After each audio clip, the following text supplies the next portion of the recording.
November মাসের লক্ষ্মী ভাণ্ডার টাকা দেওয়ার তারিখ প্রকাশ করা হলো।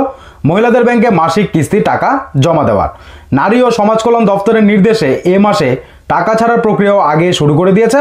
নভেম্বর মাসে কি তাহলে বেশি টাকা ঢুকবে? কত টাকা করে আপনারা পেতে চলেছেন? 1000-1200 না 1200-2100? দেখুন, বলা হচ্ছে বর্তমানে বাংলার গৃহবধূদের জন্য লক্ষ্মী ভাণ্ডার প্রকল্প অন্যতম একটি প্রকল্প।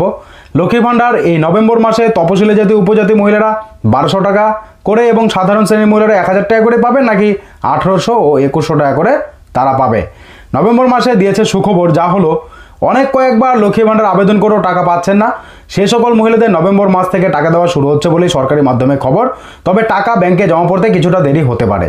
নতুন পুরনো এবং বাকি থাকা মহিলাদের সহ সকলেরই টাকা দিয়ে দেওয়া হবে। টাকা পেতে আপনাদের একটু দেরি হতে পারে, লেট হতে পারে। যারা নতুন করে আবেদন করেছেন, যারা কয়েক মাস টাকা পাননি, আপনারা সমস্যার সমাধান করেছেন, তো প্রত্যেকের ব্যাংকের অ্যাকাউন্টে টাকা দেওয়া হবে। প্রত্যেকের জন্য বরাদ্দ করা হয়েছে। বরাদ্দ যেহেতু করা হয়েছে, আপনাদের ব্যাংকে টাকা ঢুকবেই।